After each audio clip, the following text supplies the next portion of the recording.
Praise the Lord. Praise the Lord. Hallelujah. ఆత్మీయులారా, బాగున్నారా? సంతోషం. మరో పర్యాయం ఇలాగిన కలిసి ప్రభు మాటలు ధ్యానం చేయటం ఎంతైనాను మన ఆధ్యాత్మిక జీవితానికి ఇది క్షేమాభివృద్ధిని కలిగిస్తుందని నేను విశ్వసిస్తూ ఉన్నాను. గడిచినటువంటి భాగంలో మనము భక్తుడైన నయమాను, అన్యుడైన నయమాను మరి తన కోపము తన స్వస్థతకు అడ్డుబండగా నిలిచిందని, ఆ అడ్డుబండను తాను తొలగించుకున్నప్పుడే స్వస్థపరచబడ్డాడని దేవుని మాటలు ధ్యానం చేశాం.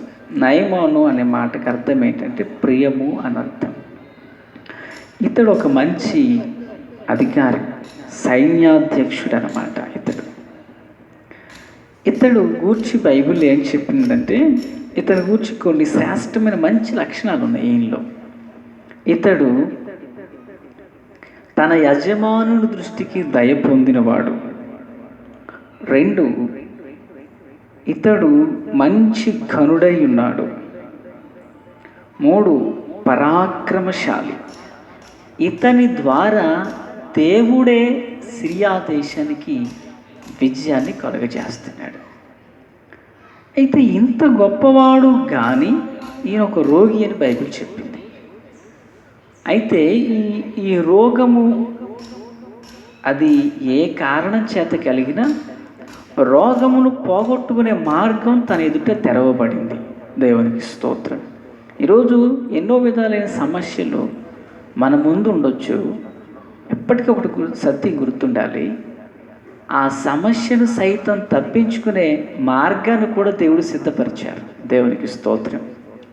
ఆత్మీయులారా, ఎప్పుడైతే మన ఆత్మీయ జీవితంలో నిరీక్షణతో ఆ మార్గం కొరకు మనం ఎదురు చూచినట్లయితే ప్రార్థన అనే తాళపు చెవి ద్వారా ఖచ్చితంగా దాన్ని తెరుచుకుని మనం ముందు కొనసాగుతాం. దేవునికి స్తోత్రం.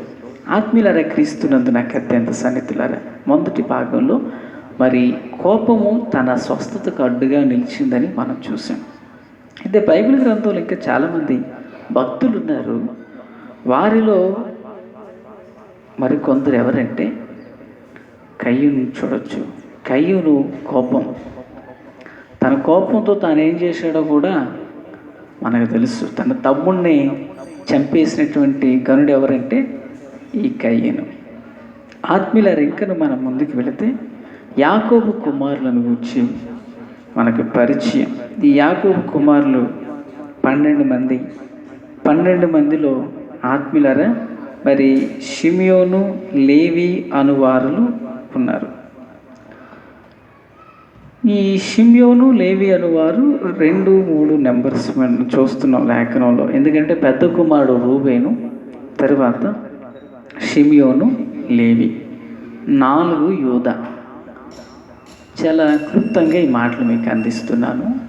యేసు ప్రభు వారు ఏ గోత్రం నుండి వచ్చి ఉన్నారంటే యూదా గోత్రం నుండి వచ్చి ఉన్నారు. అంటే ఏలుబడి అధికారం ఎవరి నుండి వచ్చింది? యూదా గోత్రం నుండి. నిజానికి బైబిల్ గ్రంథం ఉన్న వాడుక పద్ధతి ఏంటంటే, ఇంటి బాధ్యత, ఇంటి యొక్క భారాన్ని పెద్ద కుమారుడు చూడాలి. అంత మాత్రమే కాదు, తండ్రి సంపాదించిన ఆస్తిలో 2 భాగములు పెద్ద కుమారుడు తీసుకోవాలి. ఈ ఉద్దేశ ప్రకారంగా మనం చూసినట్లయితే నిజానికి రూబేను వంశము గొప్పదై ఉండాలి. రూబేను వంశములో నుండి దైవ కుమారుడు రావాలి. కానీ ఆ గోత్రం దాటబడిపోయింది. షిమియోను గోత్రం దాటబడిపోయింది. లేవి గోత్రం దాటబడిపోయింది. కారణం ఏంటంటే రూబేను శరీర కార్యాలు చిక్కిపోయాడు. షిమియోను, లేవి అన్నటువంటి వారిలో 49వ అధ్యాయం ఆదికాండం 5వ వాక్యాన్ని నేను చదువుతున్నాను. ఆదికాండం 49:5. షిమియోను, లేవి అనువారు సహోదరులు. వారి ఖడ్గములు బలత్కారపు ఆయుధములు. నా ప్రాణమా, వారి ఆలోచనలో చేరవద్దు. నా ఘనమా, వారి సంఘముతో కలుసుకునవద్దు. వారు కోపము వచ్చి మనుష్యులను చంపిరి. ముందటి భాగములో మనం ఒక మాటను విన్నాం. నరుని కోపము దేవుని నీతిని నెరవేర్చదని. ఇక్కడ వారి కోపము వారి స్వనీతిని నెరవేర్చి దేవునికి విరోధమైనటువంటి కార్యాలు చేయుటకు వారిని ప్రేరేపించింది. పిల్లరా, వారి కోపముతో ఇతరులను వారు చంపిన కారణం చేత యాకోబు తన అవసాన కాలములో 12 మంది కుమారులను దీవించేటప్పుడు ఏమని దీవిస్తున్నాడు తెలుసా?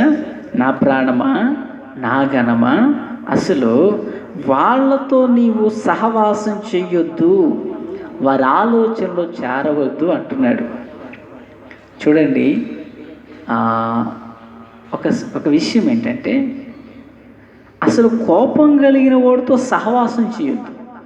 కోపం కలిగినటువంటి వాడి ఆలోచనలో నువ్వు చేరవద్దు. ఒక ఆయన మాట్లాడితే ఏమన్నారంటే, భార్యని కొట్టేవాడితోనైనా ఉండొచ్చు కానీ కోపపడేవాడితో అసలు సహవాసం చేయకూడదు. అంటే భార్యని కొట్టమని నేను ప్రేరేపించడం కాదు, అటు యేసునామమున దూరమగును గాక.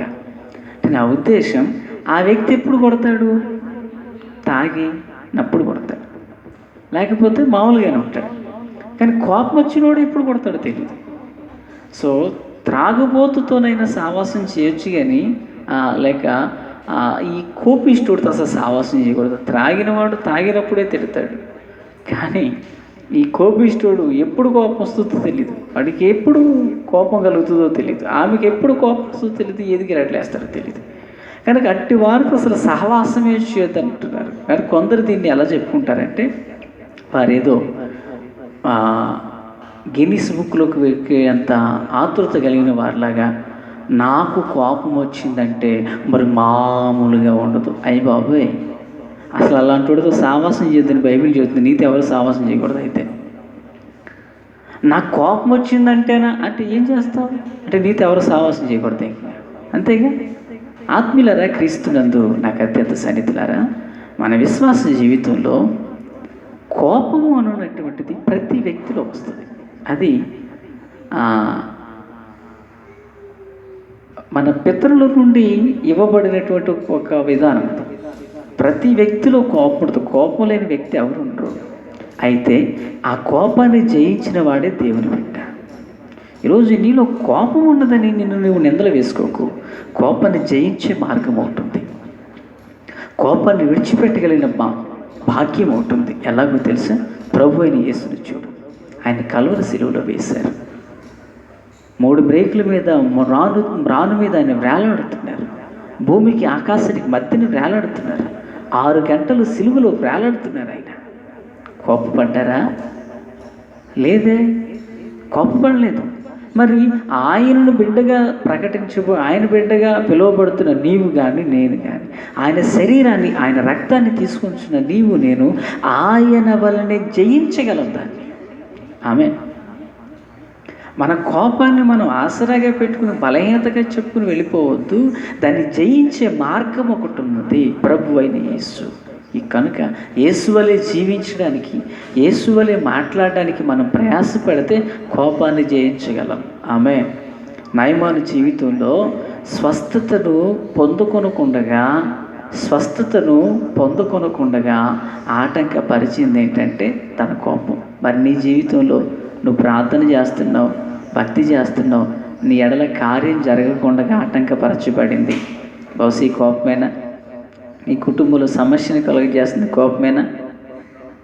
నీ బిడ్డల జీవితంలో ఒక బలమైనటువంటి ఆశీర్వాదం చూడకుండా అడ్డుపడుతున్నది కోపం అయితే, ఆత్మీయులారా, ఒక దైవజనిగా ప్రేమతో మాట తెలియజేస్తున్నా, కోపాన్ని మానుకుందాం, దేవుని కృపను స్వతంత్రించుకుందాం. దేవునికి స్తోత్రం. రెండో విషయం ఏంటంటే, నయమాను జీవితంలో తన స్వస్థతకు అడ్డుపడినటువంటి విధానం ఏంటంటే, తన యొక్క స్వయ తలంపులు అంటే దీన్ని ఏమని చెప్పాలంటే, చూడండి ఒకసారి రాజులు 2వ గ్రంథంలోనికి మనం వచ్చినప్పుడు 5వ అధ్యాయం అతను ఏమనుకుంటున్నాడంటే, తన యొక్క దేశం నుండి బయలుదేరి వచ్చుచున్నప్పుడు 5వ అధ్యాయము 11వ వాక్యాన్ని చివరి మాటలు నేను చదువుతున్నాను.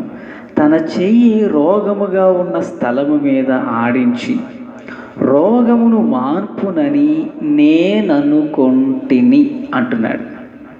నేను అనుకున్నాను. అతడు సిరియా నుండి బయలుదేరాడు. సిరియా దేశం అన్యదేశం. ఎక్కడికి బయలుదేరాడు? ఇజ్రాయేల్ దేశానికి బయలుదేరాడు. ఇజ్రాయేల్ దేశంలో దేవుడు ఉన్నాడు. ఇజ్రాయేల్ దేశంలో దైవజనుడు ఉన్నాడు.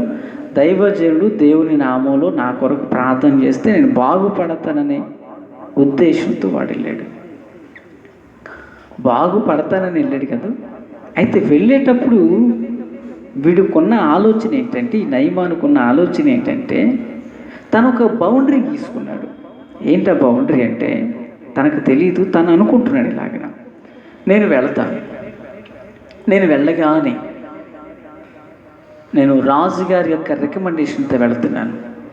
మా రాజుగారు నా తరపున ఒక రాయబారాన్ని అక్కడ రాజుగారికి పంపారు. నేను వెళ్ళగానే మంది మార్బలంతో నాకు గొప్ప సమూహం ఎదురవుతారు. నాకు ఒక పెద్ద దండ వేస్తారు, శాలువా కప్పుతారు, సన్మానం చేస్తారు.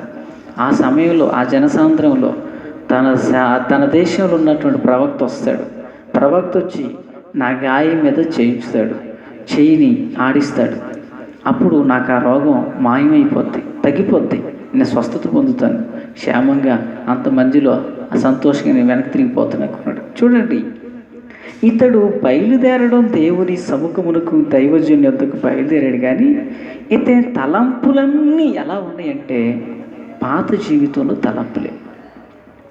దేవుని యొద్దకు వచ్చినప్పుడు, దేవుని సముఖమునకు వచ్చినప్పుడు మనలో దేవుని చిత్తము నెరవేరాలి, దేవుని ఉద్దేశం నెరవేరాలని మనం కోరాలి తప్ప నేను అనుకున్నట్లే జరుగుతుందని అన్నటికీ అనుకోకూడదు. ఆత్మీయులారా, బహుశా నీవు నేను ఎప్పటి కొరకు ఆలోచన చేస్తాం? ఈరోజు కోసం ఆలోచన చేస్తామా? ఈ రాత్రి గురించి ఆలోచన చేస్తామా? బహుశా నీకు ఇంకా దూరదృష్టి ఎక్కువ ఉంటే రేపటిని గురించి కూడా నువ్వు ఆలోచన చేస్తావు, అంతేనా? కానీ నీ భవిష్యత్తు యొక్క అంతమేంటో నీకు తెలుసా? నా భవిష్యత్తు అంతమేంటో నాకు తెలుసా? ఇలాగే జరుగుతుందని మనం ఎలా చెప్పగలం?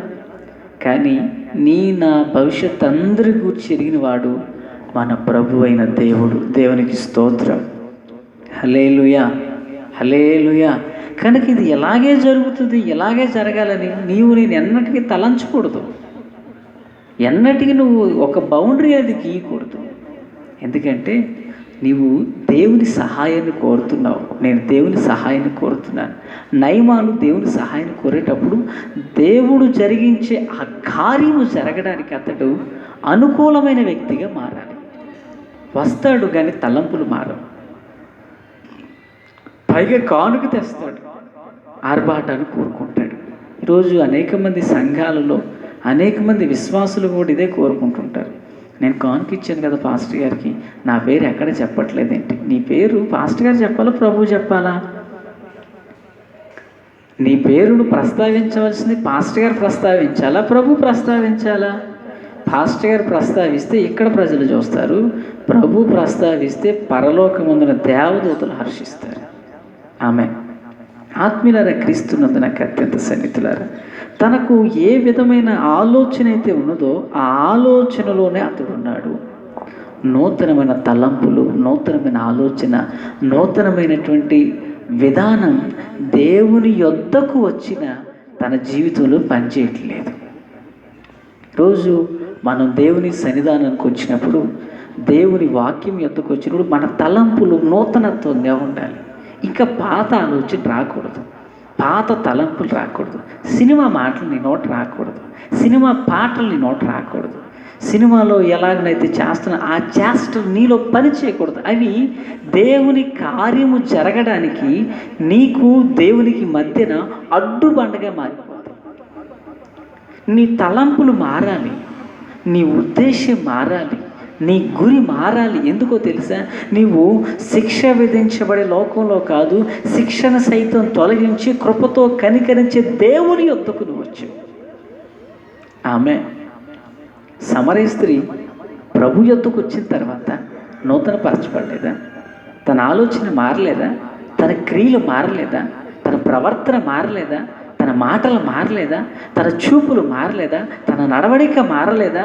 పిల్లరా, ఆ ప్రవర్తన ఎలా ఉందంటే ఒక గ్రామాన్ని పట్టణాన్ని కదిలించేదిగా మారిపోయింది. ఆత్మీయులారా, మన జీవితంలో ప్రభు యొద్దకు వచ్చిన ఇక ఇక నీ ఉద్దేశం నెరవేర్చబడాలనుకోకు. మన తలంపుల కంటే దేవుని తలంపులు, మన ఆలోచనల కంటే దేవుని ఆలోచనలు గంభీరమైనవి. మనము నేటి దినాన్ని గురించి ఆలోచన చేస్తాం, కానీ ప్రభు భవిష్యత్తు ముగింపును గురించి ఎరిగినవాడు కనుక సొంత తలంపులు అనేవి మనం పెట్టుకోవద్దు. దేవుని యొద్దకు వచ్చిన తర్వాత, ప్రభువా నీ చిత్తమే నా ఎడల సిద్ధించునిగా ఆకాండచ్చు మనం విజ్ఞాపన చేసినప్పుడు, ప్రభు మన కొరకు సిద్ధపరిచిన మార్గంలో, యోగ్యమైన మార్గంలో, రమ్యమైన మార్గంలో మనల్ని నడిపిస్తాడు. దేవునికి స్తోత్రం. ఆత్మీయులారా, క్రీస్తునందు నాకు అత్యంత సన్నిధులారా, నయమాను జీవితంలో తాను స్వస్థత పొందకుండా అడ్డుగా ఉండడానికి రెండవ కారణం ఏంటంటే సొంత ఆలోచన, పాత జీవితపు తలంపులు, పాత విధమైన పద్ధతులు అవి మారాలి, నూతనంగా చేయబడాలి. వాక్యం సెలవిస్తుంది, ఎవడైనా క్రీస్తు యేసునందు ఎడల నూతన సృష్టి, ఇది పాతవి గతించెను అంటున్నాడు. మనము కూడా ప్రభువును విశ్వసిద్దాం, ప్రభువును హృదయంలో చేర్చుకుందాం, పాత ఆలోచనలు విడిచిపెడతాం. దేశం నాశనం అయిపోతుంది పిల్లరా. గృహాల్లో ఉంటున్నటువంటి వారు కొందరికి తెలియట్లేదు, ఇవి దేశాలు శవాలు దెబ్బలుగా మారిపోతున్నాయి. కనుక ఇప్పుడైనా లోక సంబంధమైన తలంపులు మానుకుని దేవుని ఆలోచనలతో నింపబడితే, కృప కలిగిన దేవుడు, కోపించుచునే వాత్సల్యమును జ్ఞాపకం తెచ్చుకునే దేవుడు మన స్థితిని చూచి ఆయన కనికరించి మనలను, మన దేశాన్ని, మన ప్రాంతాలను, ప్రపంచాన్ని బాగు చేయనట్లుగా ప్రభు చిత్తాలకు అప్పగించుకుందాం. ప్రభు చిత్తమునకు మనల్ని మనం అప్పగించుకుందాం. దేవుడు తన కృపతో మనల్ని నింపునుగాక. Amen, amen, amen. Praise the lord.